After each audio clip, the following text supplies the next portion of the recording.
a inovação nas micro e pequenas empresas. Eu me chamo Mariana Bonella Cunha e sou engenheira ambiental, pós-graduada em segurança do trabalho, mestre em ciências ambientais na área de tecnologia e gestão e atualmente sou agente local de inovação do programa Brasil Mais do Sebrae. E através desse programa, então, através da minha vivência nesse programa, que eu adquiri algumas experiências e vou estar aqui compartilhando com vocês. A gente sabe aí que na pandemia não foi fácil, né? A gente enfrentou aí grandes desafios e não foi diferente para as micro e pequenas empresas. No total, um estudo realizado pelo Sebrae do impacto da pandemia nas micro e pequenas empresas no ano de 2020 mostrou que 58,9% das empresas tiveram que interromper temporariamente suas atividades. E 31% das empresas mudaram seu funcionamento e precisaram se adaptar de alguma forma para manter a saúde financeira da empresa. Ou seja, elas precisaram se reinventar para não precisar fechar de vez a sua empresa. Isso, elas tiveram que fazer alguma forma de inovar, né? Mas, afinal, o que é inovar? Então, inovar nada mais é do que criar ou melhorar algo que já existe, seja um serviço, um produto ou um processo. A inovação, ela pode e deve ser feita por todos os tipos de empresa, independente do porte, da fase em que se encontra e também do momento que se encontra. E também do setor, desculpa. E por que inovar? A inovação, o empresário tem que ter em mente que para inovar, que para empreender, ele precisa estar inovando sempre, buscando, então, aumentando a produtividade dele, aumentando a sua competitividade no mercado e se mantendo sempre produtivo. É necessário sair da zona de conforto e olhar o que está acontecendo ao seu redor. A gente viu aí com a pandemia que em 2 anos a gente teve um boom, né? A transformação digital aí acabou sendo algo que já era previsto, acabou sendo feito em 2 anos. Então, a gente precisa estar observando tudo isso e estar atento às tecnologias, porque o mundo muda, as gerações mudam e as necessidades dos clientes também. O que dava certo há 2, 5, 10, 20 anos atrás, talvez hoje não faça mais, não dê mais certo. Então, inovar é para todos, para as micros, pequenas, grandes e médias empresas. A gente precisa estar fazendo isso o tempo inteiro. As mudanças são necessárias, a gente tem que estar se atualizando às tendências de mercado. Como eu falei na minha apresentação anterior, eu sou agente local de inovação do Sebrae, do programa Brasil Mais. E o programa Brasil Mais, ele surgiu aí da parceria do Sebrae, Senai, ABDI, Ministério da Economia, e esse pessoal todo aí se juntou, então, para estar, de fato, fomentando a economia e auxiliando as micro e pequenas empresas nesse momento de crise. A partir do estudo aí, de aproximadamente 5.000 empresas que participaram do primeiro ciclo do ALI, do Programas Agentes Locais de Inovação, né? O Sebrae pôde ver que essas empresas que colocaram alguma prática de inovação na sua empresa aumentaram, de fato, 52% na sua produtividade e 18% do seu faturamento. Eu vou falar aqui baseado, então, na minha vivência como agente local de inovação, a partir do atendimento de mais ou menos 70 empresas aqui da região serrana, o que eu observei que são os grandes desafios enfrentados aí no dia a dia das empresas. Um dos primeiros pontos que eu trago aqui é a cultura de inovação. A gente sabe que a cultura de inovação ela é necessária dentro de uma empresa, de uma corporação, e ela é um conjunto, então, de hábitos e valores que devem ser bem desenvolvidos dentro de uma empresa, e não só na parte de gestão, mas também junto aos colaboradores. E muitas vezes nas micro e pequenas empresas, a gente vê que isso não acontece. Os gestores, os fundadores, os proprietários das empresas ficam ali apenas eles mesmos tentando inovar e não escutando os colaboradores. Então, é importante que a gente envolva toda a equipe, incentive a criatividade coletiva a todo momento, seja através de dinâmicas, de reuniões, de alinhamento com a equipe.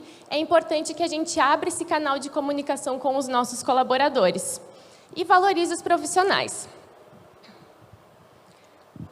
Em relação à cultura de inovação, um outro tópico que eu observei bastante em relação às empresas aqui da região é que a grande maioria é empresa familiar. Então, aí a gente vê uma grande dificuldade também de estar inovando. Um exemplo seria o pai ou a mãe é fundadora da empresa e o filho entra na empresa todo animado ali para estar querendo trazer alguma mudança de fato para a empresa e enfrenta uma dificuldade, porque é difícil, talvez pela relação de proximidade que tenha com o filho, o pai tenha, ou a mãe, né, claro, tem um pouco de dificuldade de estar aceitando aqui com medo de estar entregando nas mãos do filho algo que com tanto carinho criou, né? Então, isso é uma dificuldade grande e entra na parte de sucessão empresarial, que a gente vai falar um pouco mais ali também. E é aquele negócio, o que dava certo, né? Os pais vão lá e falam, não, mas eu faço assim há 10, 20, 30 anos, sempre foi assim, sempre funcionou assim, e é assim que vai ser. Aquela frase clichê, né? Em time que está ganhando não se mexe. Mas se mexe sim. Se mexe, se observa o que está dando certo e tenta melhorar ainda mais. Então, é a partir disso que a gente se pergunta, éramos bons nisso, mas é isso que precisamos fazer agora? Porque o mundo muda, né? A gente também precisa estar mudando. Outro ponto que eu acho bem crucial aqui, que na grande maioria das empresas eu ouço, né, me falarem bastante, é o empresário muito no operacional. E aí eu pergunto, né, se tu, empresário, está no operacional, quem é que está fazendo a gestão da tua empresa? Alguém tem que estar fazendo, né? Ah, mas eu não tenho tempo, a semana está muito corrida, está complicado, não tenho tempo. Tá, tempo é questão de prioridade. A tua empresa é uma prioridade para ti? Então, a gente precisa tirar ali um tempinho para fazer isso, seja na semana, no mês, e estar olhando, de fato, as atividades, fazendo a gestão da nossa agenda para que a gente consiga ser mais produtivo e consiga otimizar, de fato, todos os processos e também a equipe. Tirar do papel aquela ideia, né, de fato, parar e observar o que eu posso mudar. Analisar as ideias que os colaboradores estão levando, as ideias que estão vindo de fora e, como eu falei, observando o que o mundo ao nosso redor está exigindo. Quais são as novas necessidades hoje? Planejar as ações, então, passe para uma lista, rabisque ali um papel mesmo, visualize isso, que isso vai auxiliar bastante. E muitas empresas não fazem isso, então é um grande desafio esse do planejamento. A questão de estabelecer metas também. Muitas empresas não estabelecem metas. E é aquele papo, né? Se tu não sabe onde tu quer chegar, qualquer caminho serve. Então, por exemplo, estabeleça ali que tu quer um faturamento de 30 mil reais. Chegou no dia 20, tu não faturou nem metade disso, que ação tu vai tomar para que tu atinja a tua meta? Então, é importante fazer isso também, e grande maioria das empresas não fazem, não estabelecem as metas. Outra questão é olhar, monitorar os indicadores, né? Então, você precisa medir, ter dados e indicadores para que tu possa tomar decisões mais assertivas. Tu não pode estar tomando decisões no achismo. Ah, eu acho que se eu contratar um colaborador aqui, eu vou faturar X a mais. Não, né? A gente não pode. A gente tem um histórico da empresa, a gente está monitorando os dados da empresa. Por que não observar isso para estar tomando as decisões? E, com tudo isso, fazendo um planejamento, a gente consegue, então, transformar as ações em resultados. Puxando o gancho ali do empresário muito no operacional também, a gente vê que, às vezes, eles estão muito sobrecarregados. Por quê? Porque eles têm grande dificuldade em delegar as funções e responsabilidades. Não consegue transferir esse conhecimento e tem medo. Ah, eu tenho medo que ele não faça da mesma forma que eu, tão bem feito quanto eu. E isso é um grande problema também, porque acaba arcando ali no tempo do empresário, que acaba não conseguindo parar para fazer, de fato, o planejamento e a gestão do seu negócio. Então, é importante delegar essas funções e responsabilidades e, mais importante, é ter processos bem definidos dentro da empresa e documentados. que são os POPs, Procedimentos Operacionais Padrão. Esses POPs, eles funcionam como se fosse um manual com a descrição ali de como você deve executar determinada atividade. Por exemplo, um POP do setor caixa. Ali você vai ter como abordar o cliente na hora da venda, a forma que tu deve fazer para tirar uma nota fiscal, como você deve proceder para fazer uma troca e todos esses processos. O que o POP ele facilita? E uma grande dificuldade aqui é ter esses POPs nas micro e pequenas empresas. A gente acha que é só empresa grande que tem, mas se as grandes têm, por que a gente é menor não consegue fazer? É muito mais fácil, né? São processos menores. Então, isso eu acho que é bem importante também a gente ter esses POPs. Eles facilitam na hora de uma contratação e na hora, por exemplo, que tu não precisa ensinar um colaborador do zero, tu já tem um documento de partida ali. E o POP também, esse colaborador do setor caixa ficou doente, não compareceu, tem alguém que saiba mexer nesse sistema. E não só no sistema, mas todo o fluxograma, os processos da empresa devem ser mapeados. Porque se tu tem isso, tu consegue olhar isso, observar onde eu posso melhorar. Né? Não só o que está dando errado, mas e aqui? Por que não melhorar esse processo? Ele está dando certo, mas eu ainda posso fazer isso. E com tudo isso, para que o empresário saia do operacional, consiga delegar as funções e que o POP funcione de fato, a gente precisa capacitar toda a equipe. Então, sejam capacitações internas mesmo, ou externas, trazendo um outro consultor, um treinamento diferente para a empresa ter novas ideias. Isso também é muito importante. E, de fato, vai, então, ter a difusão e aperfeiçoamento de todo esse conteúdo. E aqui, para a gente refletir, então, em relação a tudo isso que eu comentei agora, eu trouxe essa frase de Tom Peters, que para a empresa excelente, a inovação é a única coisa permanente. Então, isso aqui a gente mostra que a gente tem que estar buscando a mudança sempre, buscando evoluir sempre, seja no pessoal, seja no profissional. Eu acho que essa frase é excelente aí para finalizar minha fala.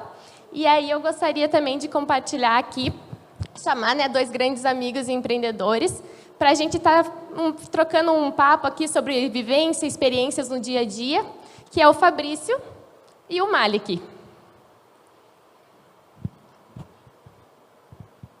Boa noite, então, Mariana, obrigado pelo convite, né?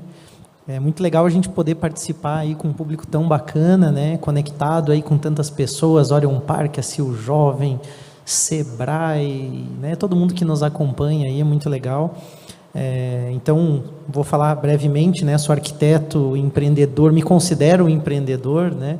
Estou buscando aí me tornar um profissional melhor, então também atuo aí, né, no rádio, podcast com um programa Pulso Empreendedor, onde a gente também busca algum conteúdo, né, e ajudar nessa construção aí com várias pessoas que acompanham.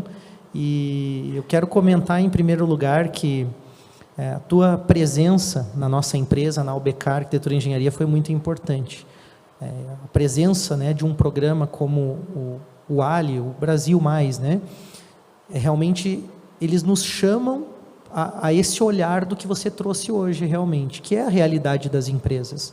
Eu acho muito pertinente a gente ter uma semana da inovação para poder trazer esse assunto, porque muitas das coisas nos parecem óbvias no empreender, quando a gente vai para o conhecimento técnico, quando a gente estuda determinadas áreas, mas a gente pode ter uma experiência muito legal ali e realmente praticar muitas das coisas que ficam esquecidas. Então, tudo que você falou, assim, parecia que eu digo, ela está falando da minha empresa, né? Está falando da...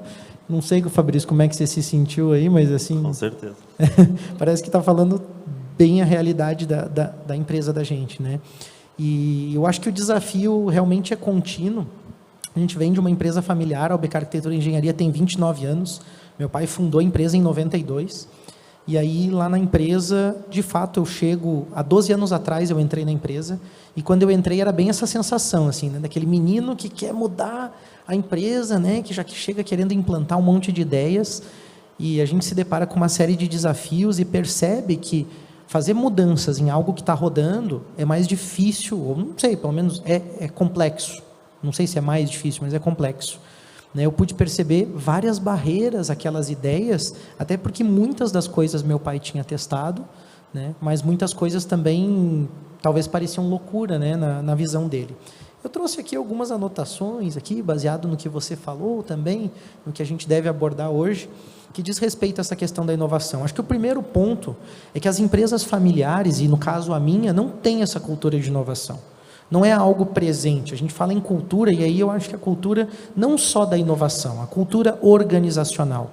Nós estamos, lá na nossa empresa, acostumados a fazer as coisas de uma maneira que é mais automática do que necessariamente planejada também, como você falou. E aí isso inclui o próprio posicionamento da empresa, a própria questão de marca, como que a gente realmente está fazendo as coisas. São raros os momentos em que a gente consegue parar para refletir sobre isso. Então, acho que a cultura da empresa, em termos de inovação, ela muitas vezes é tímida também, porque a cultura organizacional também precisa ser construída em muitos aspectos, né?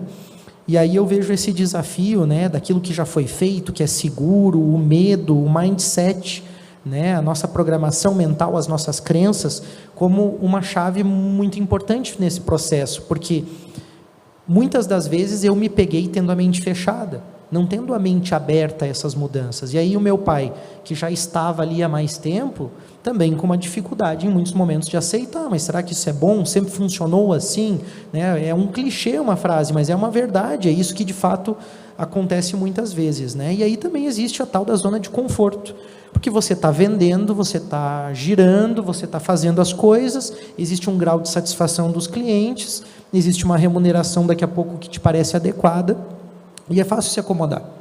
E a gente percebe isso quando chega justamente uma crise, quando chega justamente um momento, como você citou, de uma pandemia que acelera as coisas e que faz com que a gente tenha habilidades e atitudes que a gente não estava acostumado a ter. O primeiro momento, por exemplo, é medo, né? Incerteza, você não sabe lidar com as coisas, é uma novidade. Meu pai passou várias crises, mas eu não. Então, eu acredito que as soft skills nesse momento são muito colocadas à prova, porque você acaba tendo que ter uma inteligência emocional e habilidade de liderar também, né? Eu acho que é o papel nessa empresa familiar. Eu exerço um cargo de diretor, de gestor, né, na empresa. Então, tenho muitas atividades operacionais, como você citou. Me identifico com isso e tenho dificuldade em delegar, enfim, mas eu acho que nesse momento a liderança que acaba tendo um impacto muito grande no momento deste crise. Aí vem a sensação, precisamos fazer alguma coisa, né? E aí o que é esse fazer alguma coisa? Que bom que a gente tem programas como o Brasil Mais, que a gente tem Sebrae, que a gente tem a CIL Jovem, Orion Park, instituições e pessoas também, como o nosso público que acompanha aqui, pessoas que também estão tentando, né, fazer coisas diferentes, e a gente se espelha muito nisso, observa, e aí topamos fazer, vamos fazer esse projeto, né, vamos inovar, vamos melhorar a produtividade. Então, acho que o primeiro passo foi nesse sentido, né. Aí, dentro de uma liderança estratégica, uma coisa que eu percebo que a gente acaba tendo dificuldade é que nesse automatismo que a gente acaba caindo, a necessidade de ter uma verdade sobre as coisas. E aí eu quero salientar assim que eu vejo como um fator determinante lá na minha empresa, muito mais os comportamentos dos líderes e as atitudes do que necessariamente os desafios que são colocados pela grande maioria. O governo, tal coisa. Eu não vejo mais como o grande obstáculo a situação do país, e sim as minhas atitudes diante disso. Né? E eu vejo como eu tenho dificuldade de tomar as atitudes, porque a gente tem várias ideias legais. Não, vamos produzir, né? A gente atua na área da construção civil, com arquitetura, com projetos técnicos, projetos de engenharia, construção, entrega de obras prontas, né? Franquias, atendemos franquias, entregamos lojas prontas, empresas prontas para funcionar, com mão de obra, com material, tudo incluso, soluções prontas. Mas como inovar? O que o mercado está pedindo? Como atender essas demandas? Como comunicar isso? A gente tem várias ideias e tem dificuldade de aplicar elas. Então, o projeto foi super pertinente, que a gente conseguiu colocar no papel. E aí a importância de fazer esses movimentos, se conectar com grupos, participar de projetos e programas que permitam esses momentos de reflexão, tirar esse tempo realmente para isso. Eu acho que pelo fato de ter um consultor, um capital, algum tempo investido com essa constância, é que a gente consegue algum resultado. Falando disso, você falou em envolver a equipe, a importância de inovar com as pessoas. Eu acho que também foi uma mudança grande, porque existe um pouco do ego, do orgulho, às vezes do proprietário, do fundador, de um sócio ou de um diretor, um gerente no processo de uma empresa, em que acaba, por muitas vezes, querer dominar esse processo, centralizar as informações e não cria um ambiente propício para a discussão, para o debate dessas melhorias. Tem dificuldade, muitas vezes, em ouvir feedback, em receber feedback. Eu tenho essa dificuldade em vários momentos, mas a partir do momento que nós criamos, também com o projeto, a abertura para esses momentos, com reuniões semanais, onde a gente pode falar sobre as coisas, onde está todo mundo entendendo que não é uma crítica pessoal, mas que a gente pode melhorar em diversos aspectos, eu acho que isso também foi importante. Então, nós discutimos, identificamos problemas, né, e essa jornada que o programa conduz também nos ajudou muito. Na empresa, a gente tratou esse momento de inovação bem com 2 focos. Primeiro, era olhar o marketing, olhar o produto, olhar a comunicação, né, da empresa com o mercado. O que nós estamos ofertando com clareza? E nós percebemos que nós não ofertamos nossos produtos com clareza até o momento que a gente parou para olhar para isso. Porque às vezes é claro para nós o que nós fazemos, não é claro para o cliente, né? E também em relação a processos, que é onde a gente viu que a gente poderia melhorar, ganhar competitividade, produtividade com investimentos relativamente pequenos. E eu acho que a grande sacada, e aí também o que a gente fez na empresa justifica muito isso do que foi falado, a importância do mindset. Nós tentamos sair da nossa visão comum, que era olhar o processo de arquitetura da forma que o profissional técnico, arquiteto, engenheiro enxerga. Primeiro eu faço isso, depois eu levanto as informações, depois tal coisa. A gente percebeu que inverter essa lógica para o olhar do cliente, para o olhar do capital investido, do retorno, dos resultados que ele espera obter com aquele projeto, fizeram com que a gente ganhasse tempo no desenvolvimento das propostas. Então, o nosso fluxo de trabalho foi invertido. Em vez de desenvolver tudo para chegar no final e oferecer um preço, formar um preço, né, e mostrar o valor do nosso trabalho, a gente inverteu esse processo. Isso nos deu competitividade, mudou a forma como a gente enxergou a construção do próprio trabalho. Então, eu acho que inverter uma lógica dessa foi muito uma quebra de um paradigma para nós, porque a gente vem, inclusive, de uma academia que nos formata para um modelo de trabalho, né? Um jeito de fazer as coisas. E aí a gente conseguiu inovar, nós conseguimos ali na UBK fazer essa inovação que deu um ganho de produtividade bem legal. Teve um projeto recente que a gente tinha estimado cerca de 300 horas para fazer o trabalho, nós conseguimos fazer em 200 horas o mesmo trabalho. Então, a nossa previsão, não é que a previsão foi errada, porque a gente já tem dados para olhar tudo isso e para construir, né, para formatar o preço, para formatar o trabalho, foi ganho de produtividade mesmo, foi eficiência na forma de conduzir esse trabalho. E você tocou um outro ponto que eu acho extremamente importante, que é o ponto da sucessão. Você falou empresa familiar, né? Empresa familiar, acho que tem esse desafio, porque de alguma forma existe, né, Fabrício? Não sei se você também, a empresa familiar, você comentava, né? Existe essa questão de gerações, de forma de pensar diferente. Mas eu volto lá na habilidade comportamental, volto muito nessa inteligência emocional e várias outras habilidades, soft skills, porque qual que é o grande desafio na sucessão? É você conseguir construir um diálogo que não esteja necessariamente atrelado aos sentimentos e emoções também, que correlacionam pai e filho. Meu pai é o fundador da empresa, e eu me percebo muitas vezes dizendo para ele coisas que eu não diria para um colaborador da empresa, ou se fosse um sócio não familiar. E aí eu percebo, poxa, tem um desafio aí. E eu percebo que essa comunicação, que essa construção acaba sendo difícil muitas vezes por isso. A dificuldade de inovar, de fazer as coisas, vem às vezes até por discussões tolas, às vezes por coisas bobas, né? Que a gente perde tempo realmente com isso. Então, eu acho que nesse processo de sucessão, vem essa pergunta, né? Você mesmo fez. O que funcionava antes? É o que funciona agora? Olhar o mercado é muito difícil quando a gente está dentro do nosso negócio muito fechado. Acho que os mais jovens têm mais facilidade, olham parque, startup, focam muito na resolução dos problemas, mas um negócio que já está rodando, que depende do faturamento, é muito difícil, às vezes, você conseguir abrir mão de um faturamento para uma ideia nova. E aí vem esse conflito, esse choque, né? Qual é o momento de dar esse passo, né? E aí eu acho que essa construção precisa ser feita de uma forma progressiva. Hoje eu acredito muito na implantação progressiva dos processos, dos produtos, de uma forma que seja compreensível, porque não é só sobre o resultado, é sobre a jornada de formação da equipe, dos líderes e o próprio sócio fundador, que já tem mais idade. Como que ele acompanha isso? Como é que ele faz parte disso e não é isolado desse processo também, ou colocado como, agora não é mais útil, agora mudou, é diferente, né? E eu vejo que a gente tem muito a aprender com a experiência daqueles que antecederam. Como é que eu estou de tempo, Mariana? Tá legal ainda? Tem mais um? Então tá. Eu acho que para nós, a grande virada de chave foi a gestão financeira, nesse processo de sucessão. Porque aí vem muito forte essa questão do controle, do apego ao dinheiro também, né? Eu acho que as gerações que nos antecederam têm muito essa questão de estar no comando, de estar com o dinheiro ali, o controle da empresa, e a hora que nós conseguimos passar esse bastão foi somente através de uma consultoria do Sebrae. Nós não conseguimos de outra forma. Nós precisamos de alguém para mediar, para construir. Eu queria uma coisa, meu pai queria outra, nós chegamos num meio termo, e hoje nós estamos num ponto mais parecido com o que eu queria a princípio, mas a questão é como foi construída, a questão é como isso evoluiu.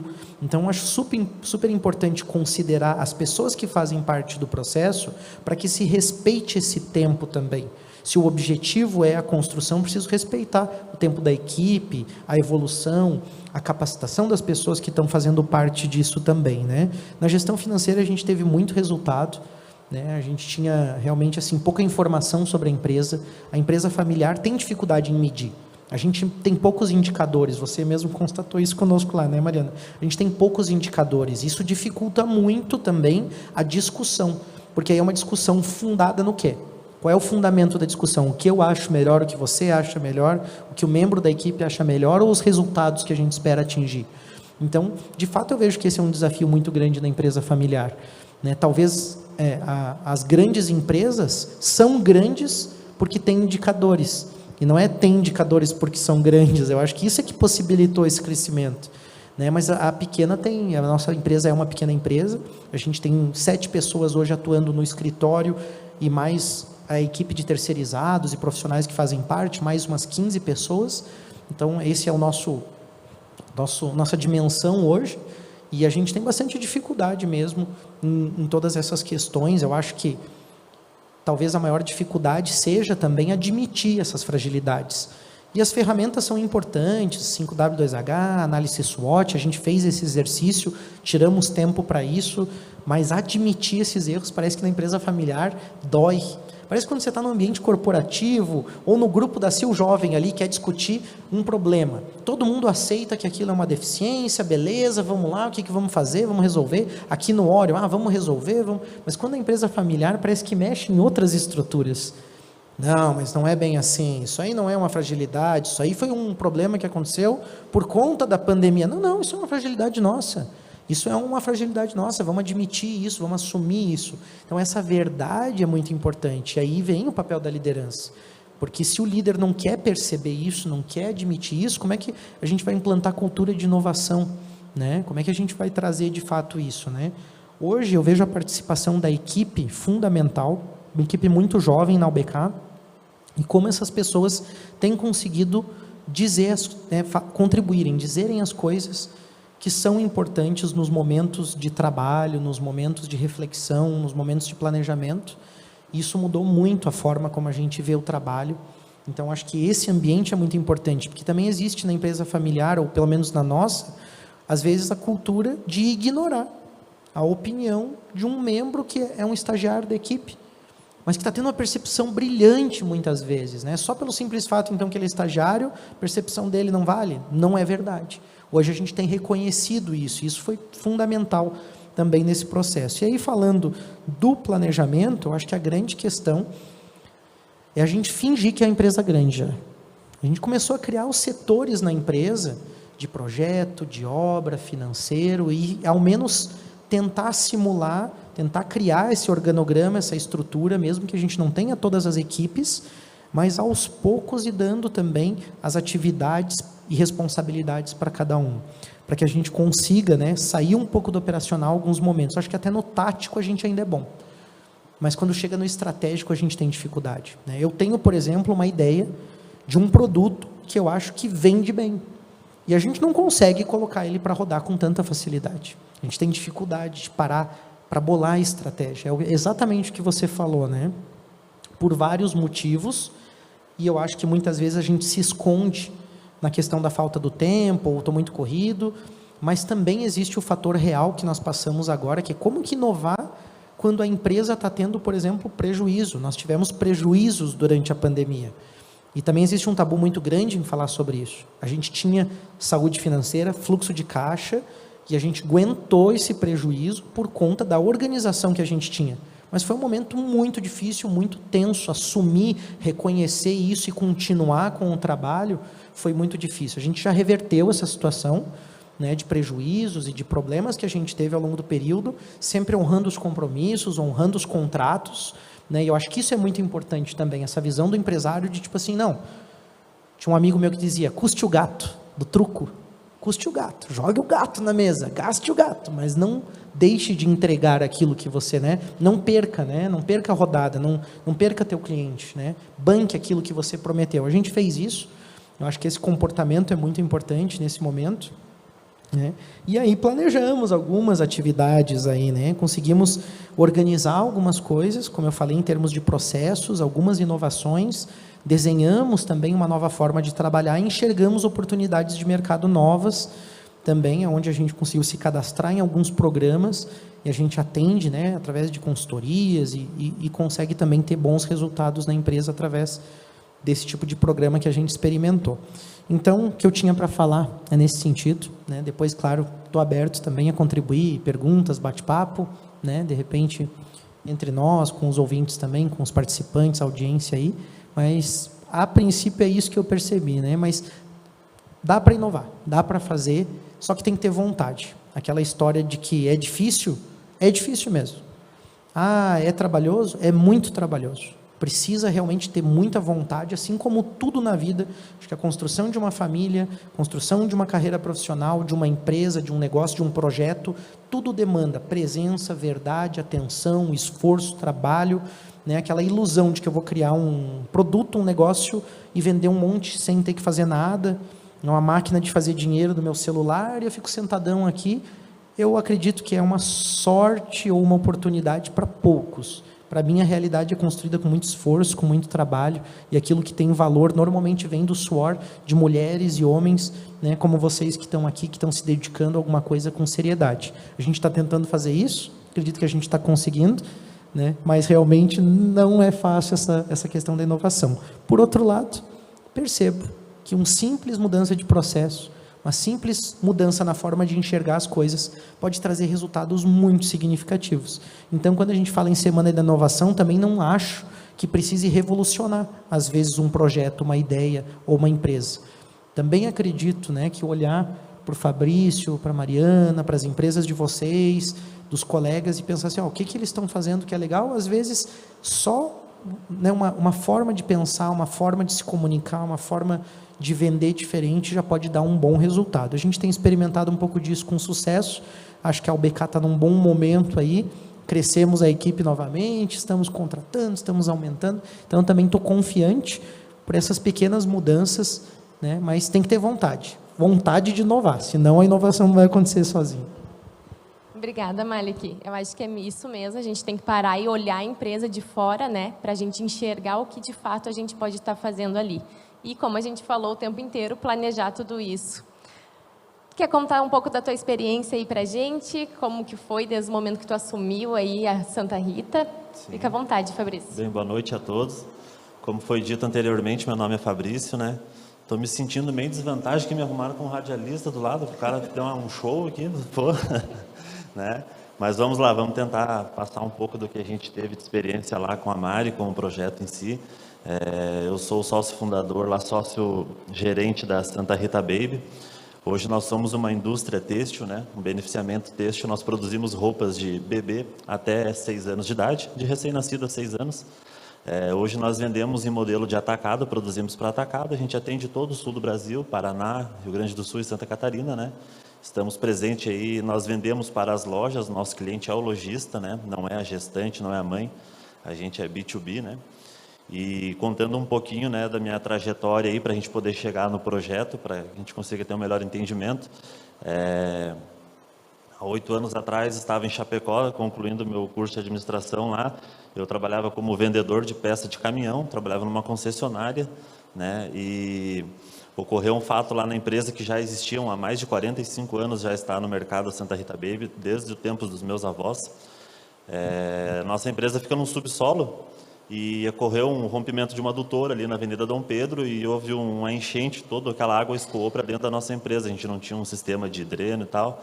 Sei que foi um caos, tudo que vocês verem lá abaixo de 1,5 m estava embaixo d'água. Foi uma perca muito grande, né? Minha avó, meu avô se desestabilizaram e surgiu aí a oportunidade de a gente assumir, né? A Kari, que é minha mãe, minha sócia, está ali presente também, convidou, eu topo entrar nessa loucura, mas eu quero que você venha junto. Então a gente aceitou o desafio, né? E eu sempre digo que tu começar uma empresa do zero é uma dificuldade muito grande, né? Agora, se começar uma empresa debaixo d'água é um pouquinho mais difícil, né?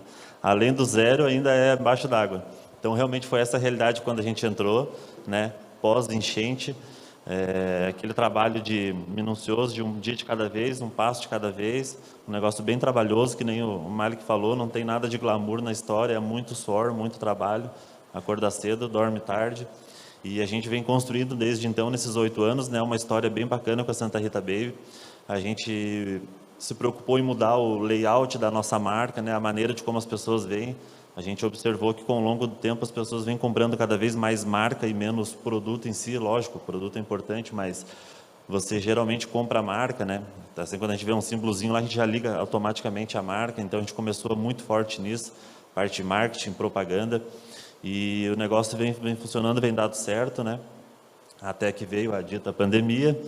E, como para todas as outras empresas, para a gente também foi um baque muito grande, né? E para uma surpresa também nossa, né, e uma alegria minha de dividir a empresa com a sócia, que é bem mais inovadora do que eu, apesar de ela ser minha mãe e seu filho, ela é inovadora e eu sou o prudente da história. A gente não baixou a cabeça, foi para cima, né, realocamos o pessoal. No meu caso, como a gente é indústria, essa parte do home office assim, é muito bonito na tecnologia, mas na nossa parte lá de chão de fábrica, da mulherada costurando e o bicho pegando, foi um pouco diferente a nossa realidade. Então, tivemos que partir de uma equipe grande, né, presencial lá na fábrica. A gente montou várias facções, que são pequenas empresas de costura que trabalham em suas casas, né? Hoje, envolvido em todo o processo, nós temos mais de 50 mulheres. Nós somos em apenas 2 homens e o resto da mulherada, tudo que domina lá, eu e um outro representante comercial. Então, a mulherada domina a empresa e é literalmente assim, a mãe costura, a filha mais nova vai na aula à tarde, ajuda a costurar, aquela coisa bem, sabe, praticamente uma cooperativa, né? E a partir daí a gente conseguiu se manter em pé, né? Como bem frisou o Mário, que até muitas falas dele, até pensei que ele estava falando do meu negócio, de tanto que era parecido, apesar de ser mundos diferentes. É muito bacana inovar, muito legal, mas quando você tem os boletos batendo na porta, quando você tem cartório, quando você tem fornecedor te cobrando, a coisa fica um pouco mais complicada para você partir para essa inovação, né? Então a gente realmente teve que se reinventar. Mas como a gente já saiu de dentro da água da enchente, a gente é especialista em inovação, né? A gente não se entregou, fomos para cima, né? Batalhamos, tivemos uma estratégia bem diferente do mercado. Quando chegou a pandemia, as indústrias cortaram seus canais de atacado e tudo mais e partiram para o e-commerce, partiram para a loja virtual, online, nananá. Nós fizemos o contrário, nós fechamos o nosso varejo e nós demos total apoio aos lojistas, que são o nosso corpo de faturamento. Então, a partir do momento que nós entendemos que aquele pessoal que é o nosso cliente iria morrer, né, a empresa ia fechar, nós ia vendermos para quem depois dessa pandemia, né? Então, não seria justo a gente trabalhar de forma egoísta, até digo assim, de a gente conseguir se manter e tal. Lages é grande, ninguém vai morrer, digamos assim, mas o nosso lojista tem um perfil de interior. O nosso produto é um produto confortável, um produto com bom custo-benefício. Nós não somos uma boutique, né? De repente, aquela loja, aquela boutique do centro tem uma estrutura de Instagram, uma estrutura de Facebook, live commerce, toda essa questão que está dando muito certo hoje em dia. E foi aí que a gente observou, por exemplo, que a loja da dona Leoni, lá do Cerro Negro, ela não tinha Instagram e, de repente, fechou tudo.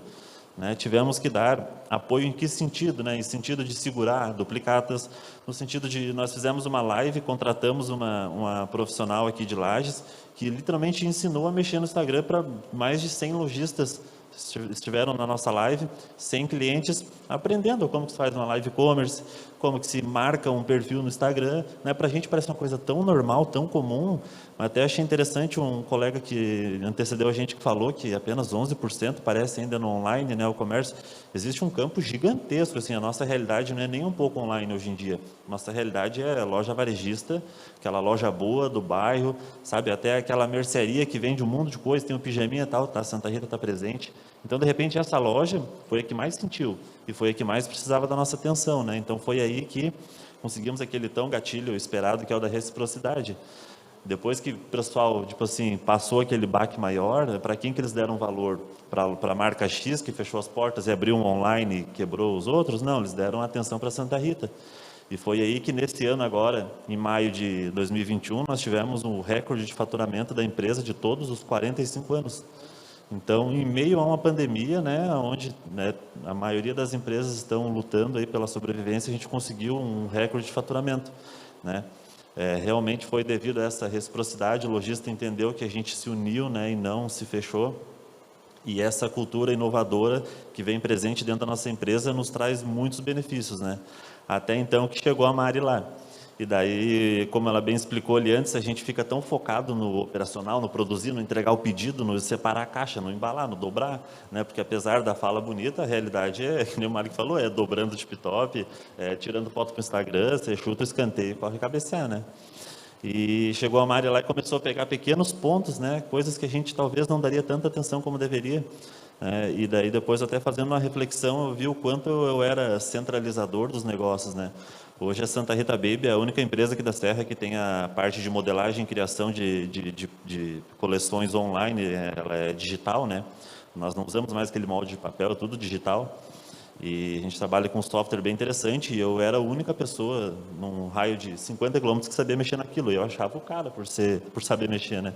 Na verdade, eu era, né, estava dando um tiro no próprio pé, porque eu ficava preso àquilo, eu não conseguia fazer mais nada porque eu era o único que sabia mexer naquilo, né? Daí, com a chegada da Mari, até incluímos a Suelen, que é a líder da equipe lá da produção, né? Ela começou a aprender a mexer, já começou a ter autonomia de fazer as impressões, de mexer lá e tal, de coordenar o corte, e eu comecei a perceber que aquilo só engrandeceu, né? Então, foi realmente necessário chegar uma pessoa de fora para a gente ver que pequenos problemas, às vezes, estavam muito evidentes, mas a gente não conseguia enxergar, né? Como comentei antes, a gente tem muitas faccionistas e, infelizmente, elas não moram no mesmo bairro que a empresa. É uma lá no Guarujá, uma na Cidade Alta, uma no, né, cada uma num canto da cidade. E isso gera um transporte e um gasto com gasolina, com um tempo muito grande, né? Eu achava, pô, se eu colocar 15 reais de gasolina no meu carro, eu vou lá no Guarujá, volto, saiu barato. Mas e a minha hora? Custa quanto? Às 6 da tarde, 1h30 no trânsito, parado ali, o dono da empresa levando roupa lá para fulana, né? Então, foi coisas que nós pensamos que, de repente, pô, será que se a gente dividir esse lote de peças, um motoboy não leva por R$7 e ainda você tem tempo de ficar fazendo outras funções mais importantes, né? Então, foi coisas que nos abriram os olhos, que existem muitos pequenos problemas que geram, às vezes, um grande que a gente não consegue identificar, mas é porque são vários pequenos que formam aquilo, né? Muitas coisas pontuais, como, por exemplo, quando acontecia uma venda, né, a gente centralizávamos, tanto eu quanto na Cari, né, a forma que o cliente é meu amigo faz 10 anos, então ele tem a condição de pagamento X, mas de repente, se ele chegasse lá, a Suelen não saberia atender ele.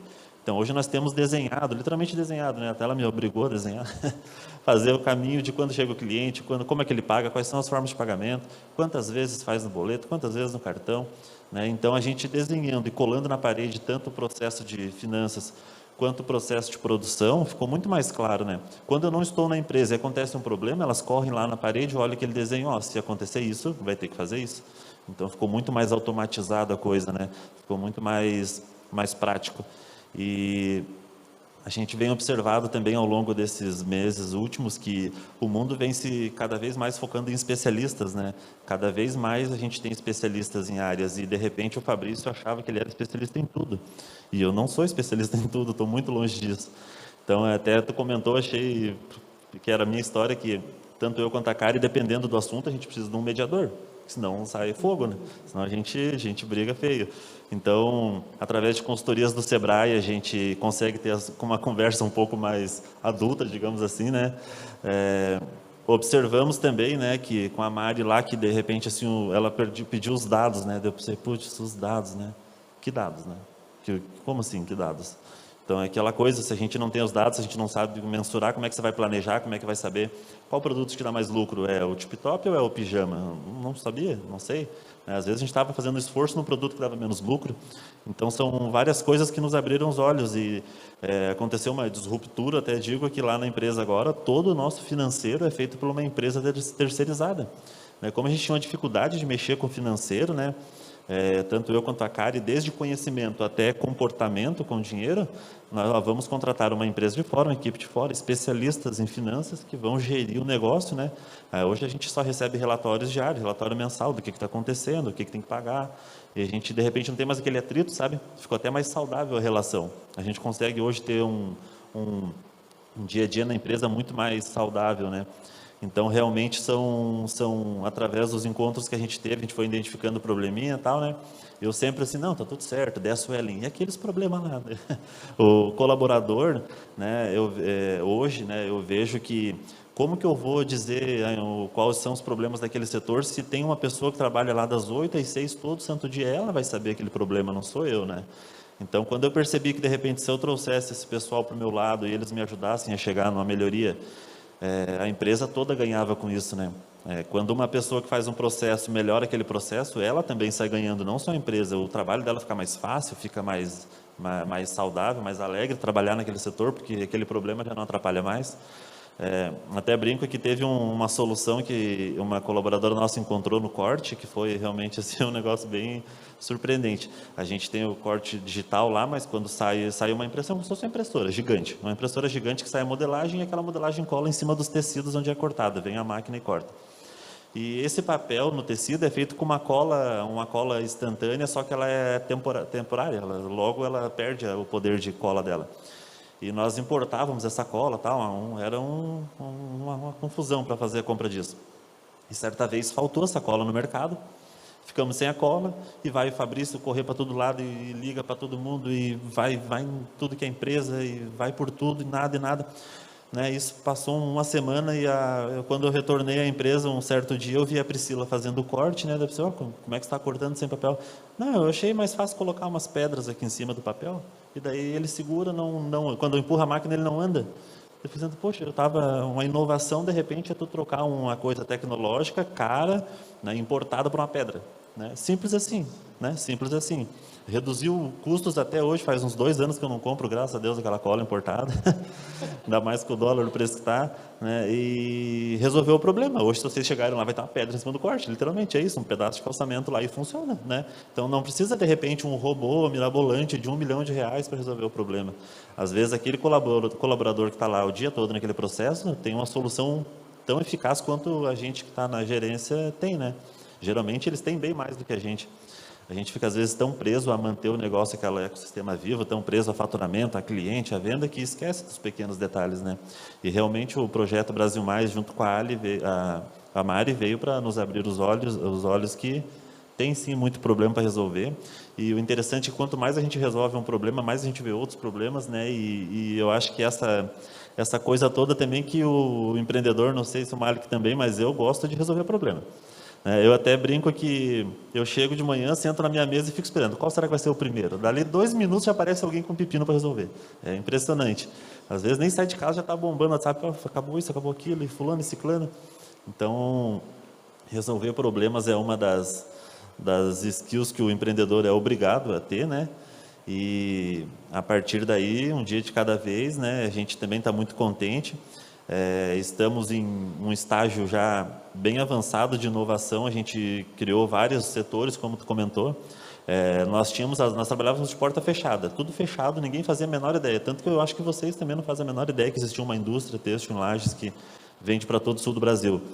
E a gente observou que existe uma carência em Lages, existe uma demanda reprimida de mães, de gestantes tal, que querem comprar, e a gente está fazendo alguns testes, inclusive, como é uma produção, a gente faz mostruários, faz peças pilotos, que às vezes não dão certo, às vezes sai uma manchinha de óleo da máquina, alguma coisinha assim, que ficavam lá parada. Né? Desde ontem, segunda e terça, a gente fez nosso primeiro outlet, né? E tem sido um sucesso, um recorde de vendas. Segunda-feira nós vendemos um valor bem interessante e já estamos com um olhar bem bacana para, de repente, começar a abrir lojas e tal, alguma coisa nesse sentido, né? A gente está num estágio assim avançado de que nós temos alguns lojistas principais aqui em Santa Catarina, principalmente, a gente está fazendo uma parceria que a gente entra com o cliente, para o cliente. Consegue entender? Nós, com o nosso marketing, a gente faz o marketing para a loja. Hoje, algumas redes de supermercados já funcionam dessa maneira. Então, por exemplo, a Santa Rita faz um marketing para a loja X atrair a gestante. Porque se a loja que eu vendo vender bastante, eu vou vender bastante para ela. Né? De repente, se a loja apenas comprar o meu produto, vai ser só mais uma marca na prateleira. Mas se eu cair com o marketing em cima daquela loja, o cliente já vai chegar buscando o meu produto. Então, a gente está num nível de varejo tão avançado que a fábrica tem que levar o cliente para a loja. Né? A gente trabalha marketing B2C e vende para B2B. Então, está um negócio bem interessante. Né? São novos olhares que vieram através do programa. E a gente está bem contente e espero que podemos nos encontrar mais vezes e trocar mais ideias, que sempre enriquece o negócio. Com certeza. Obrigada, Fabrício. Eu acho que um ponto importante para a gente comentar também, que muitas dessas inovações que a gente fez durante os 4 meses de acompanhamento do Ali foram sem custo, né? E como tu disse, muitas vezes reduziu custos. Então, são pontos importantes para a gente estar analisando também. Eu não sei se alguém quer fazer alguma pergunta, tanto para mim, para o Malik ou para o Fabrício. A gente está à disposição aí também. Se vocês também quiserem comentar mais alguma coisa, alguma experiência. Gostei desse teu comentário quando você fala da questão do custo, porque esse é um tabu também, né? A gente fala em palavra inovação e o Fabrício falou muito bem assim, parece que vai vir um robô, um negócio tecnológico, e eu achei curioso, né, como né, o colaborador resolveu o problema da forma mais simples, né? Tipo assim, com o instrumento mais simples que ele tivesse à disposição, ele segurou ali o tecido e cortou. E como é bem isso mesmo a realidade, né? Quando a gente aplica a inovação e esses conceitos. Quando a gente falou dos processos lá na empresa, eu senti assim, o olhar diferente, né?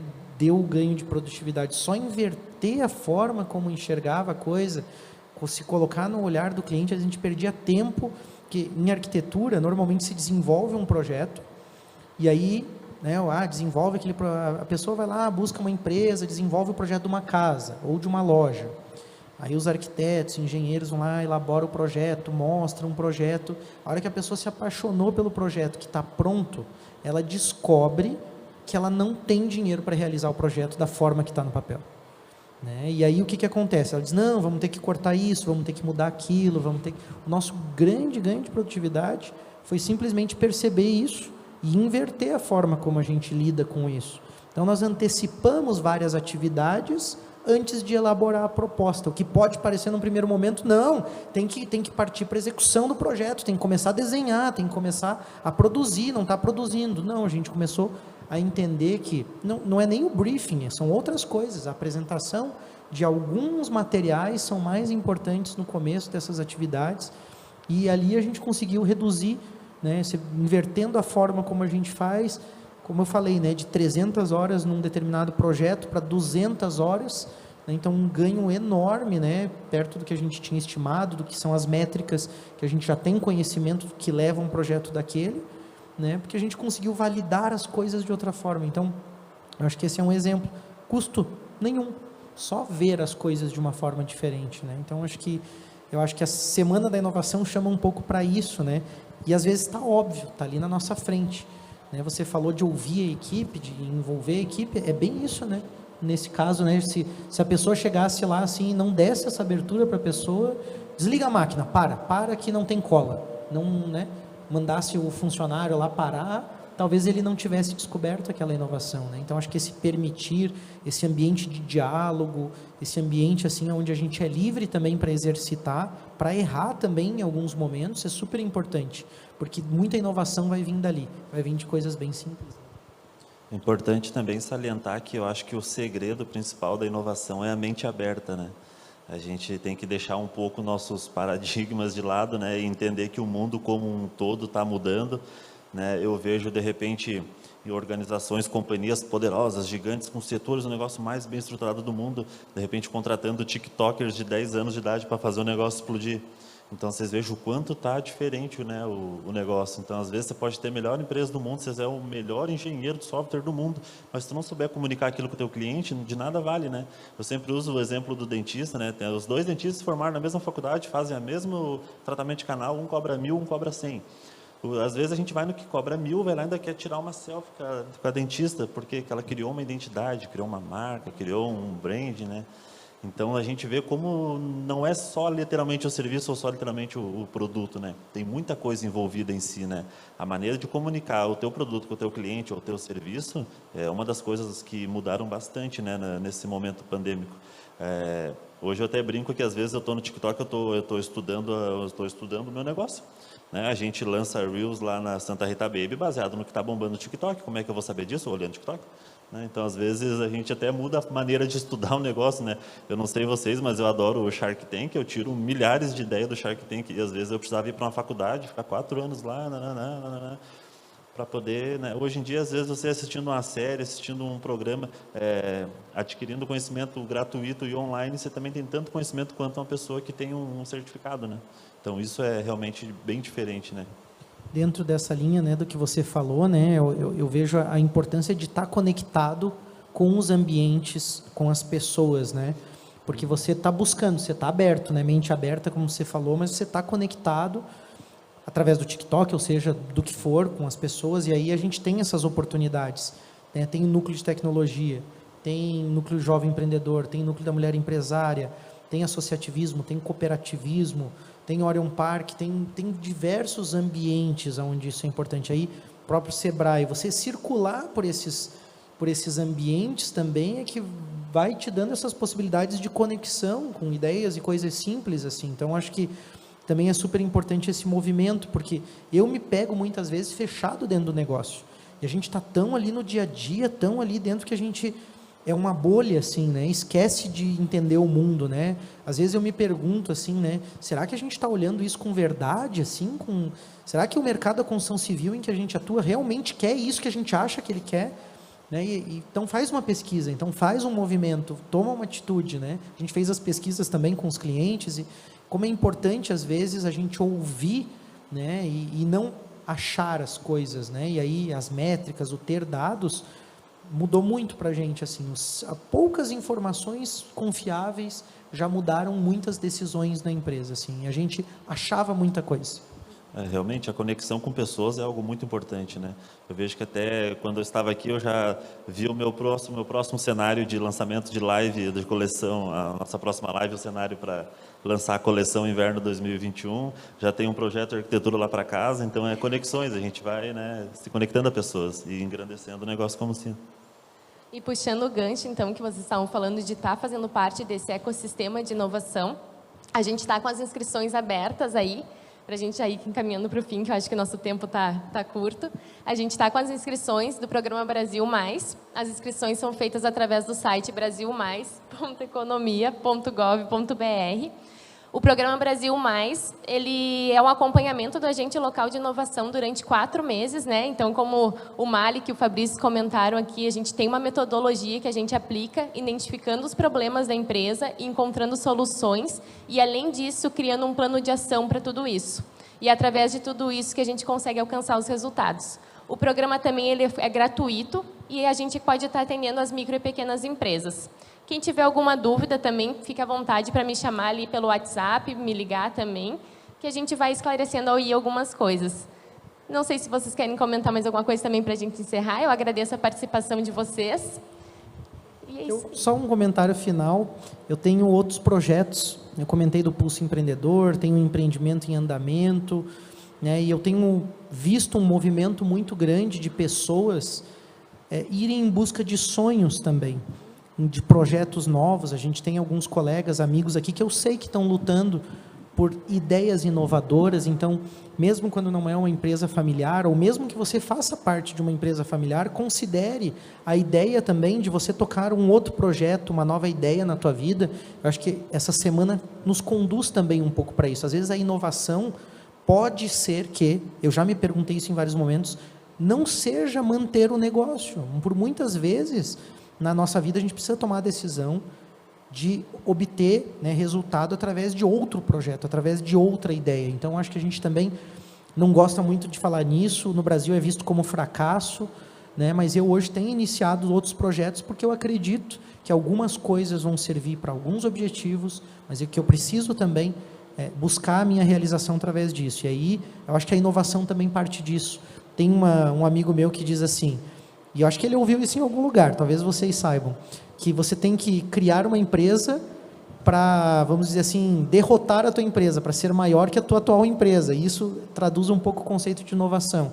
Eu acho que é um pouco por aí, assim. Então, tenho trabalhado em projetos e essa mensagem que eu queria dizer, se não é dentro da tua empresa, com um novo produto, com um novo serviço, com uma nova ideia, processo, alguma coisa de gestão, pense também em novos projetos, abrir a tua mente para participar de coisas novas pode ser legal. Com certeza.